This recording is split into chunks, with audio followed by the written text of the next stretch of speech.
ನನ್ನ ಆತ್ಮೀಯ ವೀಕ್ಷಕರುಗಳಿಗೆ ಅನಂತ ನಮನಗಳು. My name is Ananda Masli, Bagalkot, Karnataka State. My mobile number is 9242494770. WhatsApp number is 9900913869. ಇವತ್ತು ಒಂದು ಹೊಸ ವಿಷಯದ ಬಗ್ಗೆ ಚಿಂತನ ಮಂಥನ ಮಾಡೋಣ. ಇದರಲ್ಲಿ ನಾನೇನಾದ್ರೂ ತಪ್ಪು ಅಂತ ಮಾತಾಡಿದ್ರೆ ದಯವಿಟ್ಟು ಕ್ಷಮೆ ಇರಲಿ.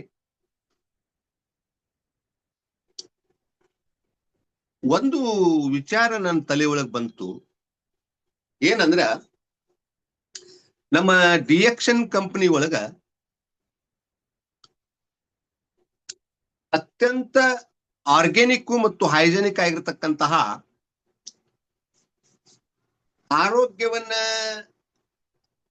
ಸರಿ ಇಟ್ಟುಕೊಂಡು ಹೋಗ್ಲಿಕ್ಕೆ, ಚೆನ್ನಾಗಿ ಇಟ್ಕೊಂಡು ಹೋಗ್ಲಿಕ್ಕೆ, ಆರೋಗ್ಯವಂತರಾಗಿರ್ಲಿಕ್ಕೆ ಕೆಲವೊಂದು ಉತ್ತಮವಾದಂತಹ ಪ್ರಾಡಕ್ಟ್ಗಳದಾವು. ಸುಮಾರು 180ಕ್ಕೂ ಹೆಚ್ಚು ರಾಷ್ಟ್ರಗಳಲ್ಲಿ ಅವುಗಳು ಸಿಗ್ತಾ ಇದ್ದಾವೆ. ಅಮೆರಿಕಾದಂತಹ ರಾಷ್ಟ್ರಗಳಲ್ಲಿ ಇಂತಹ ಪ್ರಾಡಕ್ಟ್ಗಳನ್ನ ತಮ್ಮ ದೇಶದೊಳಗೆ ಬಿಟ್ಕೋಬೇಕಾದ್ರೆ ಅವರು ಮುಂಚಿತವಾಗಿ ಈ ಪ್ರಾಡಕ್ಟ್ಗಳನ್ನ ಟೆಸ್ಟ್ ಮಾಡ್ತಾರ. ತಮ್ಮ ಪ್ರಯೋಗಾಲಯಗಳಲ್ಲಿ ಅವುಗಳನ್ನ ಅಲ್ಲೇ ಬಾರ್ಡರ್ನಾಗ ಅವು ಚೆಕ್ ಆಗ್ತಾವ, ಒಳಗಡೆ ಹೋಗಲ್ಲ. ಆ ಪ್ರಯೋಗಾಲಯಗಳಲ್ಲಿ ಅವುಗಳನ್ನ ಚೆಕ್ ಮಾಡ್ತಾರ. ಅವುಗಳ ಸಾಧಕ ಬಾಧಕ, ಅವುಗಳ ಲಾಭ ಲುಕ್ಸಾನ, ಏನಾದ್ರೂ ಸೈಡ್ ಇಫೆಕ್ಟ್ ಇದೆಯಾ, ನಿಜವಾಗ್ಲೂ ಜೆನ್ಯೂನ್ ಆಗಿದಾವ ಅಂತ ಅವನ್ನ ಚೆಕ್ ಮಾಡ್ತಾರ. ಅವ್ರು 1 ದಿವಸ 2 ದಿವಸ 3 ದಿವಸ ವಾರ ತಿಂಗಳ ಅಲ್ಲ, ವರ್ಷಾನುಗಟ್ಟಲೆ ಚೆಕ್ ಮಾಡಿ ಇಫ್ ಇಟ್ ಈಸ್ ಓಕೆ, ಅವು ಎಲ್ಲಾ ದೃಷ್ಟಿಯಿಂದಲೂ ಚೆನ್ನಾಗಿದಾವು ಅಂತ ಅಂದಾಗ ತಮ್ಮ ದೇಶದಲ್ಲಿ ತಮ್ಮ ಪ್ರಜೆಗಳಿಗೆ ಬಳಕೆ ಮಾಡ್ಲಿಕ್ಕೆ ಬಿಟ್ಕೋತಾರ. ಅಂದ್ರೆ ತಮ್ಮ ದೇಶದ ಜನಗಳ ಆರೋಗ್ಯದ ಬಗ್ಗೆ ಅಷ್ಟೊಂದು ಕಾಳಜಿ ಅವರಿಗೆ ಅಮೆರಿಕಾದಂತಹ ರಾಷ್ಟ್ರಗಳು.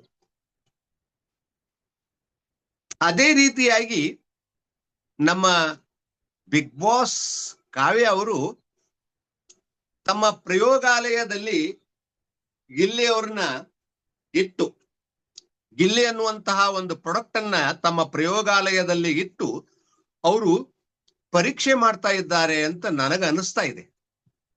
ನನಗನಿಸಿದ್ದೆಲ್ಲಾನು ಸತ್ಯ ಆಗ್ಬೇಕಂತ ಏನಿಲ್ಲ, ಹಾಗನಿಸಿದೆ ನನಗೆ. ತಮ್ಮ ಪ್ರಯೋಗಾಲಯದಲ್ಲಿ ಈ ಪ್ರಾಡಕ್ಟು ಎಷ್ಟೊಂದು ಜೆನ್ಯೂನ್ ಆಗಿದೆ, ಇದರಲ್ಲಿ ಏನಾದ್ರೂ ಸೈಡ್ ಇಫೆಕ್ಟ್ಗಳದಾವ ಅನ್ನೋದನ್ನ ಪರೀಕ್ಷೆ ಮಾಡ್ತಾ ಇದ್ದಾರಾ ಅಂತ ನನಗನ್ಸುತ್ತೆ. ಆ ಪರೀಕ್ಷೆ 1 ದಿವಸ 2 ದಿವಸ 1 ವಾರ 2 ವಾರ ನಡೆಯಲ್ಲ, ಅಥವಾ ತಿಂಗಳಾನುಗಟ್ಟಲೆ ಅಲ್ಲ, ಅದಕ್ಕಿಂತಲೂ ಹೆಚ್ಚು ವರ್ಷಾನುಗಟ್ಟಲೆ ಈ ಪ್ರಯೋಗಾಲಯದಲ್ಲಿ ಇಟ್ಟು ಪರೀಕ್ಷೆ ಮಾಡಬಹುದು ಅಂತ ನನಗನ್ನಿಸ್ತಾ ಇದೆ. ಇಲ್ಲಿ ಅವ್ರನ್ನ ಸಂಪೂರ್ಣ ಪರೀಕ್ಷೆಗೆ ಒಳಪಡಿಸಿ ಇಫ್ ಇಟ್ ಈಸ್ ಜೆನ್ಯೂನ್, ಈ ಪ್ರಾಡಕ್ಟ್ ನಿಜವಾಗಲೂ ಸಮರ್ಪಕವಾಗಿದ್ರೆ, ಯೋಗ್ಯವಾಗಿದ್ರೆ ಅವರು ತಮ್ಮ ಬದುಕಿನಲ್ಲಿ ತರಬಹುದು ಅಂತ ನನ್ನ ನಿರೀಕ್ಷೆ ಅಷ್ಟೇ. ಅದು ಸತ್ಯ ಆಗಬೇಕಂತ ನಾನು ಬಯಸಲ್ಲ. ಸತ್ಯ ಆದ್ರೆ ಒಳ್ಳೆಯದು, ಸಂತೋಷ. ಸತ್ಯ ಆಗ್ಲಿ ಅಂತ ಎಷ್ಟೋ ಜನ ಆಸೆ ಪಡ್ತಾ ಇದ್ದಾರೆ, ನನಗೆ ಫೋನ್ ಮಾಡ್ತಾ ಇದ್ದಾರೆ, ಮೆಸೇಜ್ ಕೂಡ ಹಾಕ್ತಾರ. ಕಾವ್ಯ ಅವರು ಯಾವುದನ್ನು ಅಷ್ಟು ಸುಲಭವಾಗಿ ಸ್ವೀಕಾರ ಮಾಡುವುದಿಲ್ಲ ಅನ್ನುವಂತಹ ಮಾತನ್ನ ನಾನು ಹಿಂದಿನ ವಿಡಿಯೋಗಳಲ್ಲಿ ಸಾಕಷ್ಟು ಬಾರಿ ಹೇಳಿದ್ದೀನಿ.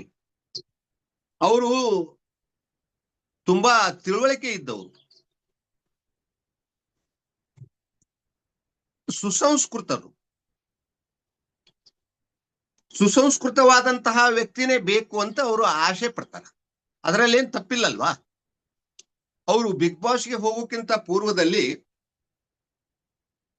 ಒಂದು ಸಂದರ್ಶನದಲ್ಲಿ ನಿಮ್ಮ ಲೈಫ್ ಪಾರ್ಟ್ನರ್ ಯಾವ ತರ ಇರಬೇಕು ಅಂತ ಕೇಳಿದ್ರೆ ಕೆಲವೊಂದು ವಿಚಾರಗಳನ್ನು ಹೇಳಿದ್ದಾರೆ ಅವರು. ಅವೆಲ್ಲ ಅಂಶಗಳು ನಮ್ಮ ಗಿಲ್ಲಿಯವರಲ್ಲಿ ಅದಾವು.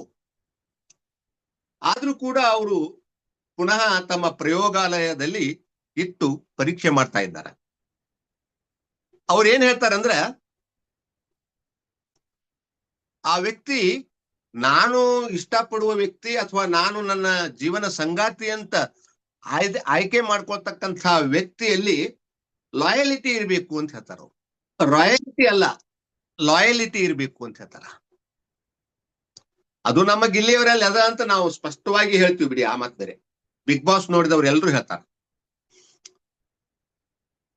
ಆಮೇಲೆ ಸಿಂಗಲ್ ಗರ್ಲ್ ಇರ್ಬೇಕು ಅಂತ ಹೇಳ್ತಾರ ಕಾವ್ಯ ಅವರು. ಅದು ಕೂಡ ವಂಡರ್ಫುಲ್ ಅಂಡ್ ರಿಯಲ್. ಯಾವ ಹುಡುಗಿ ಆದ್ರೂ ಕೂಡ ತನ್ನ ಗಂಡ ಸಿಂಗಲ್ ಗರ್ಲ್ ಆಗಿರ್ಲಿ ಅಂತ ಆಸೆ ಪಡುವುದ್ರಲ್ಲಿ ತಪ್ಪೇನಿಲ್ಲಲ್ವಾ. ಆದ್ರೆ ನಾನೇನ್ ಹೇಳ್ತೀನಿ ಅಂದ್ರೆ, ನಾವು ನಮ್ಮ ಲೈಫ್ ಪಾರ್ಟ್ನರ್ ಹೇಗಿರ್ಬೇಕಂತ ಆಶಯವನ್ನ ಮಾಡ್ತೀವಿ, ಅದೇ ತೆರನಾಗಿ ನಾವು ಕೂಡ ಇರಬೇಕು ಅನ್ನೋದು ನನ್ನ ಬಯಕೆ. ನಾವು ಹಾಗಿರ್ಬೇಕಲ್ವಾ. ಕಾವ್ಯ ಅವರು ಹಾಗೆ ಇದ್ದಾರ ಅಂತ ನಾನು ಅಂದ್ಕೋತೀನಿ. ಇಲ್ಲಿ ನಾನು ಇನ್ನೊಂದು ಮಾತನ್ನ ಸೇರಿಸಲೇಬೇಕು. ಅದೇನು ಅಂದ್ರೆ, ಗಿಲ್ಲಿಯವರು ಕೂಡ ಎಲ್ಲೂ ನಾನು ಕಾವ್ಯ ಅವ್ರನ್ನ ಲವ್ ಮಾಡ್ತೀನಿ ಅಂತ ಹೇಳಿಲ್ಲ, ಅಥವಾ ಮದುವೆ ಆಗ್ತೀನಂತೂ ಕೂಡ ಹೇಳಿಲ್ಲ. ಕಾವ್ಯ ಅವರು ತಮ್ಮ ಪ್ರಯೋಗಾಲಯದಲ್ಲಿ ಗಿಲ್ಲಿಯವರನ್ನ ಪರೀಕ್ಷೆ ಮಾಡ್ತಾ ಇದ್ದಾರೆ. ಅದೇ ರೀತಿಯಾಗಿ ಗಿಲ್ಲಿಯವರು ಕೂಡ ತಮ್ಮ ಪ್ರಯೋಗಾಲಯದಲ್ಲಿ ಇಟ್ಟು ಕಾವ್ಯ ಅವರನ್ನು ಕೂಡ ಪರೀಕ್ಷೆ ಮಾಡ್ತಾ ಇರಬಹುದು ಅನ್ನುವಂಥ ಮಾತನ್ನ ಈ ಸಂದರ್ಭದಲ್ಲಿ ಹೇಳಿಕ್ಕೆ ಇಷ್ಟಪಡ್ತೀನಿ.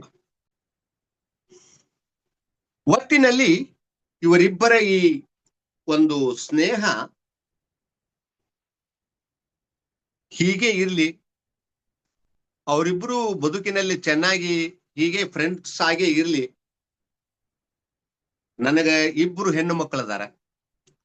ನನ್ನ ಕಮೆಂಟ್ ಬಾಕ್ಸ್ ನೊಳಗ ಒಬ್ರು ಹಾಕಿದ್ರು, ಒಂದ್ ಸ್ವಲ್ಪ ಬೇಜಾರಾಗಿ ಹಾಕಿದ್ರು ಅವರು. ಕಾವ್ಯ ಅವ್ರ ಬಗ್ಗೆ ನಾನೇನೋ ಒಂದಷ್ಟು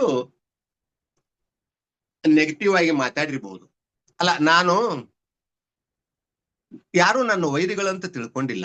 ನನಗ ಕಾವ್ಯ ಅವರು ವೈರಿಗಳು ಅಲ್ಲ, ಸ್ನೇಹಿತರು ಅಲ್ವಾ. ಅಲ್ಲ, ಅವರು ನನ್ನ ವೈರಿಗಳು ಅಲ್ಲ, ಸ್ನೇಹಿತರು ಅಲ್ಲ ಕಾವ್ಯ ಅವರು. ಅದೇ ತೆರನಾಗಿ ಗಿಲ್ಲಿಯವರು ಕೂಡ ಅವರು ನನ್ನ ಸ್ನೇಹಿತರು ಅಲ್ಲ, ವೈರಿಗಳು ಅಲ್ಲ. ಯಾರ ಬಗ್ಗೆಯೂ ನಾನು ಸುಮ್ಮನೆ ನೆಗೆಟಿವ್ ಮಾತಾಡಲ್ಲ. ಆ ಸಂದರ್ಭದಲ್ಲಿ ಒಬ್ರು ನನಗ ಕಮೆಂಟ್ ಬಾಕ್ಸ್ ಹಾಕಿದ್ರು, ನಿಮಗೆ ಹೆಣ್ಣು ಮಕ್ಕಳು ಇಲ್ವಾ ಅಂತ. ಸರ್, ನಾನು ಇವತ್ತು ತಮಗ ಉತ್ತರವನ್ನ ಕೊಡ್ತಾ ಇದ್ದೀನಿ ವಿನಯಪೂರ್ವಕವಾಗಿ. ನನಗಿರೋದೇ ಇಬ್ರು ಹೆಣ್ಣು ಮಕ್ಕಳು, ನನಗ ಗಂಡು ಮಕ್ಕಳಿಲ್ಲ. ಕಾವ್ಯ ಅವರು ಕೂಡ ನನಗ ಒಬ್ಬ ಮಗಳಿದ್ದ ಹಾಗೆ. ಆ ಮಗಳ ಬಗ್ಗೆ ನನಗೆ ನಿಜವಾಗ್ಲೂ ಕಾಳಜಿ ಇದೆ.